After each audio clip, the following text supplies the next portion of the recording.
राधे राधे बच्चों। पहले वीडियोस में मैंने बीम के कुछ बेसिक्स क्वेश्चंस बताए।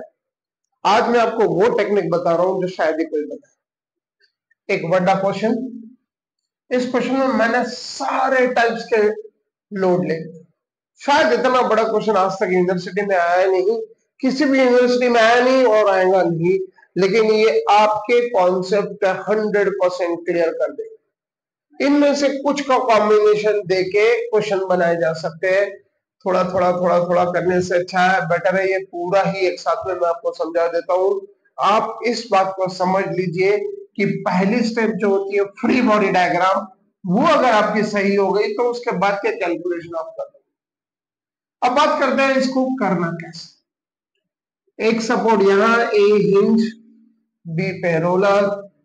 लोड की बात करें तो क्या क्या हो सकता है। पॉइंट लोड आ सकता है। पॉइंट लोड एकदम सिंपल दे दे, सीधा सीधा, जैसे 5 न्यूटन दिया, बहुत खुशी की बात है। क्या करेगा और क्या करेगा, तो इस पॉइंट लोड को इंक्लाइन दे देगा इस तरीके से। फिर बात करते हैं uniformly distributed load. Uniformly distributed load ऐसा भी दे सकता है, ऐसा भी दे सकता है।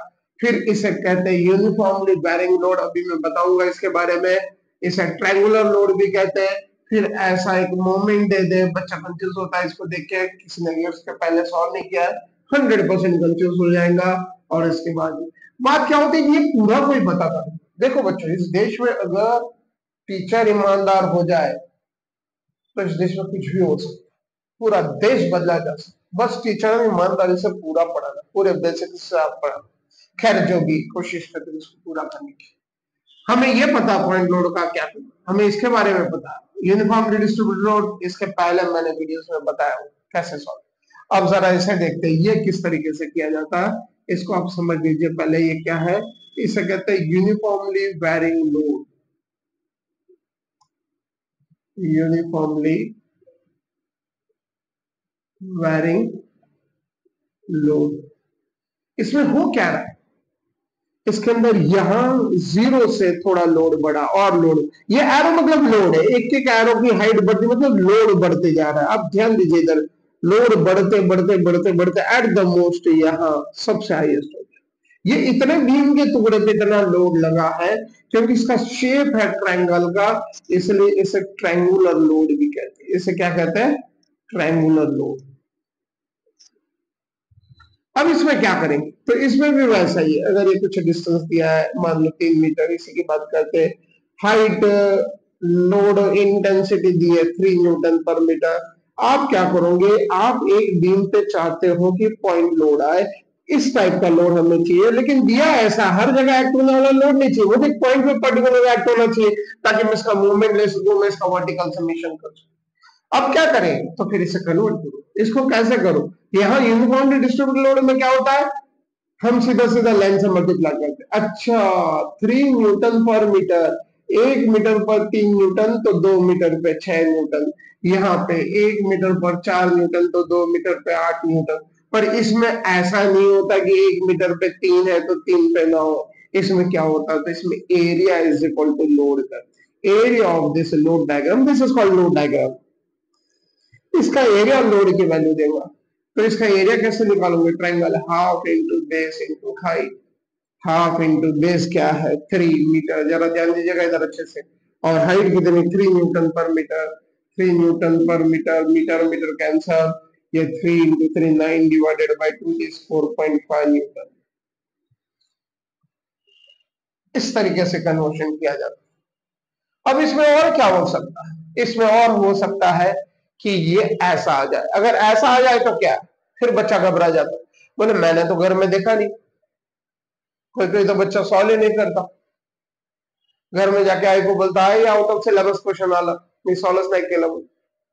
अब ये कैसा, ये आउट ऑफ सिलेबस क्वेश्चन नहीं, इसने इस लोड को और इस लोड को, दोनों लोड को ऐड कर कंबाइन।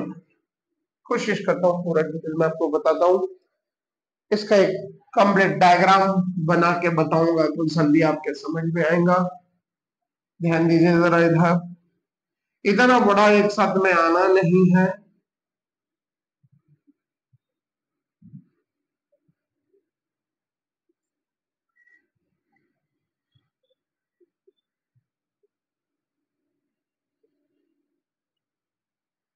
ए पे क्या है बच्चों, यहाँ पे हिंज है तो दो रिएक्शन कंपोनेंट्स आएंगे, ए बी ऊपर की तरफ, ए एच का डायरेक्शन अभी हम नहीं बता सकते, इसको ऐसा ही रहने देंगे। 2 मीटर डिस्टेंस हम चेंज नहीं कर सकते। 5 न्यूटन सबसे सही लोड है, हमें ऐसे ही लोड की जरूरत है वो है। इसके बाद और 2 मीटर के डिस्टेंस पे जाते हैं। अब क्या करना है, तो ये 6 न्यूटन कैसा है, ये 6 न्यूटन इंक्लाइन है, इंक्लाइन लोड मेरे काम का नहीं, मैं इसके 2 कर दूंगा, इसके 2 करना, इसके जब 2 करेंगे तो कैसा, तो पहले एंगल निकालेंगे। अगर ये एंगल निकाला तो ये वाला एंगल होगा। ये एंगल कैसे निकालेंगे, राइट एंगल ट्रायंगल देखिए 90 डिग्री, 90 के सामने वाला हाइपोटेनस, ये हाइपोटेनस साइड नहीं दी, ये एंगल के सामने वाली साइड अपोजिट 4 एडजेसेंट 3, अपोजिट और एडजेसेंट पता हो तो हम क्या करते हैं, हम लिखते हैं tan inverse of opposite bye adjacent, तो ये आएगा 53.13। अगर एक बार मुझे ये लोड मिल गया, इसका एंगल मिल गया 53.13, तो फिर मैं क्या करूंगा, तो यहाँ आएगा 6 जिसके साथ एंगल, क्योंकि अंदर आ रहा है, ये लोड अंदर आ रहा तो ये भी अंदर जाएगा, ये भी अंदर जाएगा, जिसके साथ एंगल वो cos, तो 6 cos 53.13 और 6 इधर cos है तो इधर sin, जिसके साथ एंगल वो cos, पहला ये वाला cos तो ये वाला, इस तरीके से कैलकुलेशन किए जाते हैं। और 2 मीटर छोड़ दो, फिर क्या दिया है, तो फिर ये यूनिफॉर्मली डिस्ट्रीब्यूटेड लोड है, इसके लिए क्या करते हैं, तो इसके लिए सीधा सीधा गणित है, 1 मीटर पे 3 न्यूटन, तो 2 मीटर पे कितना आएगा, ये 6 न्यूटन, और कहाँ एक्ट होगा, तो आधे आधे पे। फिर 1 मीटर का गैप, फिर 1 मीटर का गैप लिया, फिर से यूनिफॉर्मली डिस्ट्रीब्यूटेड लोड है, ये सिर्फ मैंने डायग्राम आपको समझाने के लिए बताया है। ये एक साथ में ऐसा देखने में बहुत जल्दी कॉन्सेप्ट क्लियर होते हैं, अच्छे कॉन्सेप्ट क्लियर होते हैं। 1 मीटर पे 4 न्यूटन, तो 2 मीटर पे कितना, तो 8 न्यूटन, और कहाँ एक्ट होगा, तो ये सेंटर में एक्ट होगा 8 न्यूटन आधे आधे। फिर और 1 मीटर, ये क्या है, तो इसे कहते हैं ट्रायंगुलर लोड। इसके लिए क्या करेंगे, इसके लिए load is equal to area, load is equal to area, area इसका लोगे तो half into base into height, तो ये 9/2 4.5 न्यूटन, ये इसका लोड हो गया। लेकिन एक बात और बतानी है आपको, बहुत विशेष बात, ये लगेगा कैसे, क्योंकि ये अब इक्वली डिस्ट्रीब्यूटेड नहीं है, यहाँ तो ऐसा था कि एक जैसा था, तो हमने आधे आधे पे लगा दिया। इस ट्रायंगल का अगर मैं आधा करता हूँ तो इधर बहुत कम लोड है, इधर बहुत ज्यादा लोड है। फिर इसमें डिस्ट्रीब्यूशन कैसा, तो 90 डिग्री का कॉर्नर की ये जो 3 इसके एंगल है, इसमें से ये एंगल और ये एंगल और ये एंगल, देखिए 90 डिग्री कॉर्नर, यहां से ये जो डिस्टेंस होता है ये होता है b/3, b बोले तो बेस, बेस है यहाँ पे 3, तो 90 डिग्री कॉर्नर से जो भी बेस है, अगर ये 6 होता तो 6/3 करते, यहाँ पे 3 है तो 3/3, 3/3 यानी 1, मतलब जो आपने ये जो डिस्टेंस निकाल लेना है, यानी आपने लोड तो निकाला 4.5, ये 4.5 न्यूटन लोड लगाओगे कहाँ पे, ये 3 मीटर पूरे पे तो लगेगा नहीं, तो फिर ये कहाँ लगेगा, तो ये 90 डिग्री कॉर्नर से लेके एक यहाँ, अगर यहाँ 1 है तो बचा यहाँ पे 2, इसी की जगह अगर इस प्रकार का ट्रायंगल होता, ये यहाँ मैंने दूसरा बताना ही। फिर उसके बाद 1 मीटर का और गैप है, 1 मीटर का और गैप करते हैं, और इसके बाद यहाँ आप देखोगे 5 न्यूटन मीटर। अभी तक आप इसको ध्यान दीजिए, न्यूटन पर मीटर, न्यूटन पर मीटर, यहाँ न्यूटन मीटर है। मोमेंट का यूनिट क्या, मोमेंट होता है force into perpendicular distance, force का यूनिट है न्यूटन और डिस्टेंस का यूनिट है मीटर है, ये न्यूटन मीटर, यानी ऑलरेडी मोमेंट दिया है, उसे हम चेंज नहीं कर सकते, ये जैसा है वैसा करना पड़ेगा। फिर बारी आती है इसकी, इसका कैसे सॉल्व करें, इससे डरने की जरूरत नहीं बच्चों, आपने यहाँ से एक डॉटेड लाइन बनानी है, बस ये इतनी लाइन बनाते ही आपका काम हो जाएगा। ध्यान दीजिए, ये हाइट दी है 3 न्यूटन पर मीटर, तो यहाँ आएगा 3 न्यूटन पर मीटर। मैं थोड़ा सा आपके लिए शेडिंग करता हूँ ताकि आपको समझे, आप सिर्फ पहले ये रेक्टेंगल देखिए, अभी ये ट्रायंगल मत देखिए। एक ये कुछ इस प्रकार का, 1 मीटर पर 3 न्यूटन, तो 6 मीटर पे कितना आएगा, 18 न्यूटन, और ये 18 न्यूटन कहाँ लगेगा, सेंटर में, तो मैंने ये 18 न्यूटन यहाँ से आधे आधे पे, 3 यहाँ से 3 यहाँ से, इस तरीके से आपने पहले एक का इफेक्ट निकाल लेना। ये जो मैंने शेडिंग किया इसका इफेक्ट हो गया अभी शेडिंग वाले पे। अब बचा क्या? अब ट्रायंगल बचा। ट्रायंगल में भी क्या है, तो ये टोटल हाइट थी 7, इसमें से 3 गया। ये टोटल हाइट थी 7, इसमें से 3 गया। अभी कितना बचा? अब ये बचा है, तो हाइट कितनी बची? 4 न्यूटन पर मीटर। हाइट बची है 4 न्यूटन पर मीटर। इसके लिए क्या करेंगे, तो ये ट्रायंगल है ऐसा, इस तरीके का ट्रायंगल है। अब इसको आप ऐसा कंसिडर करो, ये यहाँ से देखिए, यहाँ से देखोगे तो ये 4 न्यूटन पर मीटर इस तरीके से, और इसके इसके बेस को देखोगे तो ऐसा। फिर क्या करोगे, तो area is equal to load, area is equal to load इसका निकालेंगे हाफ, इसका बेस कितना है 6, और हाइट कितनी है 4, तो 24 डिवाइडेड बाय 12 न्यूटन। फिर ये 12 न्यूटन कहाँ लगेगा, तो लोड कहाँ लगता है, ये लोड डिस्ट्रीब्यूशन इसका ऐसा 90 डिग्री कॉर्नर, पिछली बार 90 डिग्री कॉर्नर यहाँ था, तो यहाँ से V1 इसका स्टैंडर्ड फॉर्मूला 90 डिग्री कॉर्नर, तीनों कॉर्नर में से 90 डिग्री कॉर्नर से ये डिस्टेंस V, ये 90 डिग्री का कॉर्नर है, तो यहाँ से ये डिस्टेंस होगा V/3, लेकिन बेस अब है 6, तो 6/3 कितना होगा, तो 6/3 होगा 2, और ये 12 न्यूटन अब यहाँ लगेगा 12 न्यूटन, और ये 12 न्यूटन, ये डिस्टेंस यहाँ से 2, ये टोटल था 6, ये टोटल 6 था, इसमें से 4 इधर आ गया, 2 इधर आ गया, फिर ये 2 मीटर का गैप है, और यहाँ रोलर सपोर्ट है, तो एक रिएक्शन होगी आर्क। ये हो गया कंप्लीट फ्री बॉडी डायग्राम। इसमें मैंने एक चीज छोड़ दी थी, एज का डायरेक्शन, क्योंकि ऐसे बड़े क्वेश्चन में हो सकता है आपसे गलती हो जाए, तो पहला भी एज का डायरेक्शन में दीजिए। देखिए कोई हॉरिजॉन्टल फोर्स है क्या, हॉरिजॉन्टल बैलेंसिंग, वर्टिकल वर्टिकल करते करते एक फोर्स दिख रहा है मुझे 6 cos 53.13, ये हॉरिजॉन्टल है, ये लेफ्ट में जा रहा है, इसको बैलेंस करने के लिए एज राइट। ये बात समझ में आई आप सबके? अब आप क्या करोगे, अब इसके कैलकुलेशन की बात है, तो फिर हमारे पास 3 इक्वेशन है, 3 इक्वेशन और 3 अननोन है, आंसर तो आना डेड श्योर है, घबराने की जरूरत नहीं है। पहले आप हॉरिजॉन्टल समीशन 0 करोगे, राइट में जाने वाला positive, a h minus 6 cos 53.13 is equal to 0। फिर आप इसको सॉल्व करोगे तो a h is equal to ये 6 cos 53.13 इधर चले जाएगा, कैलकुलेटर से इसकी वैल्यू निकाल लेते हैं।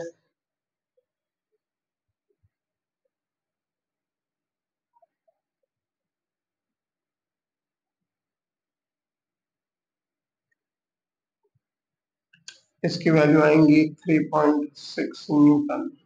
अगर ये किलो न्यूटन में दिया है तो किलो न्यूटन लिखोगे, और न्यूटन में दिया है तो न्यूटन लिखोगे। इस तरीके से आप इसको सॉल्व कर लो। चलिए बच्चों, इसके बाद का कैलकुलेशन देखते हैं। इसके बाद वर्टिकल समेशन आप मत कीजिए, इसके बाद आप मोमेंट लीजिए। जब हम मोमेंट इक्वेशन लिखते हैं तो मोमेंट किस पॉइंट पे लेना चाहिए, मोमेंट लेने का प्रॉपर पॉइंट वो पॉइंट है जहां पे ज्यादा से ज्यादा अननोन है। आप ए पे ले रहे हो तो ए बी और ए 0 हो जाएगा, तो आपको आर बी की वैल्यू मिलेगी, या फिर आप बी पे मोमेंट लीजिए, आर बी 0 होगा तो ए बी मिलेगा। लेकिन ये सीधा है कि आप ए पे मोमेंट लो, moment at A is equal to 0, clockwise positive. जब आप किसी चीज को घुमाते हो तो उसे मोमेंट कहते हैं, तो फिर जब घूमेगा तो या तो क्लॉकवाइज नहीं तो एंटी क्लॉकवाइज। किसी चीज को क्लॉकवाइज घुमाया जा सकता है, किसी चीज को एंटी क्लॉकवाइज घुमाया जा सकता है। क्लॉकवाइज घूमने वाला पॉजिटिव। यहाँ से देखते हैं, ए पे मोमेंट लिया 5 न्यूटन, ए को सेंटर लेके घुमा के देखते हैं तो ये कैसा घूमेगा, क्लॉकवाइज, सो पॉजिटिव 5, और डिस्टेंस वर्टिकल फोर्स है तो डिस्टेंस हॉरिजॉन्टल। ए पे मोमेंट लिया तो ए से डिस्टेंस गिनोगे, इसका 2 है, ये पहला हो गया। फिर 6 sin 53.13 और 6 cos 53.13, इस 6 न्यूटन के दो कंपोनेंट किए। 6 cos को ध्यान से देखो तो ए से पास हो जा रहा है, इसका कोई डिस्टेंस नहीं आएगा। 6 sin की बात करें तो ये क्लॉकवाइज घुमाएगा, इस तरीके से ये क्लॉकवाइज घुमाने वाला है, तो ये प्लस 6 sin 53.13, और डिस्टेंस की बात करेंगे तो ये डिस्टेंस 4 आएगा। ए से इसका डिस्टेंस वर्टिकल फोर्स है तो हॉरिजॉन्टल डिस्टेंस। फिर और आगे बढ़ते हैं, ये 6 न्यूटन ये घुमाएगा क्लॉकवाइज। डिस्टेंस की बात करें तो यहाँ से गिनना है 1 + 2 3 + 2 5 + 2 7, क्लॉकवाइज है तो 6 × 7। फिर और आगे बढ़ते 8 न्यूटन, ये क्लॉकवाइज है, एक को सेंटर लेके घुमा के देखो आप, तो ये पॉजिटिव 8 × डिस्टेंस 7 तक हो गया था। इसके बाद 8 9 10, सो ये 8 × 10। फिर ये 4.5 की बात करें, ये क्लॉकवाइज घुमाएगा, यहाँ तक 10 हुए थे, 1 2 3, तो ये आ जाएगा 4.5 इंटू 13, यहाँ तक सब सही चलता। फिर अचानक 5 न्यूटन मीटर आता। जरा इसके यूनिट पे ध्यान दीजिए, 5 इंटू 2 क्या है, 5 न्यूटन और 2 मीटर है, तो ये हुआ न्यूटन मीटर। फिर 6 into 4 newton metre, newton metre, newton metre, newton metre. अचानक न्यूटन मीटर ऑलरेडी आता है, बच्चे को ये बात नहीं समझ में आती। 5 इंटू कितना, 13 और 3 16, 5 इंटू 16 करता 5 न्यूटन मीटर इंटू मीटर, तो 5 न्यूटन मीटर स्क्वायर हो जाएगा, जो गलत है। आपने इसको ऐसा ही लेना है, क्लॉकवाइज दिया है तो ऐड करोगे, फाइ दिया है तो फाइ लोगे। अगर इसकी जगह करिए ऐसा दिया होता एंटी क्लॉकवाइज तो -5 ले लेते, इसमें कभी डिस्टेंस मल्टीप्लाई किए नहीं जाते। उसके बाद ये 18 वाला है, ये क्लॉकवाइज घुमाएगा, प्लस 18 इंटू परपेंडिकुलर डिस्टेंस की बात करें तो यहाँ तक 13 हो गए थे, 13 15 16 17 18 19 20, फिर 12 न्यूटन भी क्लॉकवाइज घुमाएगा, 12 इंटू एक और बढ़ जाएगा, ये 4 है, ये 3 था, ये 4 है, तो 21, और लास्ट में आर बी माइनस जाएगा, minus r b into perpendicular distance आप इसका ऐड करोगे तो 21 और 2 23 25। कैलकुलेशन आप कर सकते हो, कैलकुलेशन आपने करनी चाहिए। मेरे पास कैलकुलेटर है, मैं भी कैलकुलेशन करके दे दूंगा, लेकिन मैं चाहता हूं कि थोड़ा सा आप कैलकुलेशन कीजिए इसका। अगर आपने कैलकुलेशन करना भी सीख लिया तो बहुत बड़ी बात है, धीरे धीरे एक एक चीज का कैलकुलेशन करते जाइए। माइनस आर भी उधर जाएगा तो 25 आर भी होगा, ये सबका मल्टीप्लीकेशन करके लिखिए, डिवाइडेड बाय 25 कीजिए, आपको आर बी की वैल्यू मिल जाएगी। इसके बाद आप क्या करोगे, इसके बाद आप वर्टिकल समीशन करोगे। वर्टिकल समीशन करते वक्त सारे वर्टिकल फोर्स लिए जाते हैं, वर्टिकल फोर्स ऊपर भी जा सकते हैं, नीचे भी जा सकते हैं। ऊपर जाने वाला पॉजिटिव, ए बी ऊपर जा रहा, ए बी -5 -6 साइन 53.13 -6 -8 -4.5, यहाँ आके आपको कंफ्यूजन आएगा। इसका क्या करें, आप क्या ऐड कर रहे हो, वर्टिकल फोर्स को ऐड कर रहे हो, वर्टिकल फोर्सेस में मूवमेंट कैसे आएगा, तो ये नहीं करना है। -18 -12 plus r b is equal to 0, ये सबको उधर ले जाओगे, आर बी की वैल्यू पुट करोगे तो आपको ए बी मिल जाएगा। इस तरीके से आपको बीम के कैलकुलेशन करने होते हैं। सीधी सीधी बात बताऊं, आपको सपोर्ट्स आइडेंटिफाई करने हैं, सपोर्ट्स को निकाल के सपोर्ट की जगह सपोर्ट रिएक्शन देनी होती है। फिर आपको लोड, इससे ज्यादा तो आना ही नहीं, कहीं नहीं आया आज तक, इतना भी एक साथ में नहीं आएगा। मैंने सिर्फ आपको समझने समझाने के लिए एक बड़ा क्वेश्चन डेवलप किया है ताकि पूरा क्लियर हो जाए। आप फ्री बॉडी डायग्राम से ही बनाइए। फ्री बॉडी डायग्राम मतलब एक रेडीमेड डायग्राम, एक ऐसा डायग्राम है जिसके बाद आपको सीधा कैलकुलेशन करना है। ये डायग्राम गलत तो सारे कैलकुलेशन गलत। इसके बाद आने वाले वीडियोस में मैं आपको एक एक क्वेश्चन इक्विलिब्रियम के सॉल्व करके दूंगा। गोल बॉडीज के, हर प्रकार के बॉडीज के जितने क्वेश्चन मैकेनिक्स में इक्विलिब्रियम में पॉसिबल है, लगभग हर यूनिवर्सिटी में जो रेगुलर क्वेश्चंस चलते हैं, पेपर सेट एग्जाम में जो आते हैं, सारे क्वेश्चन मैं चाहता हूँ कि कवर होए, उसका फुल एक्सप्लेनेशन पूरे बेसिक्स के साथ बताऊंगा। Thank you.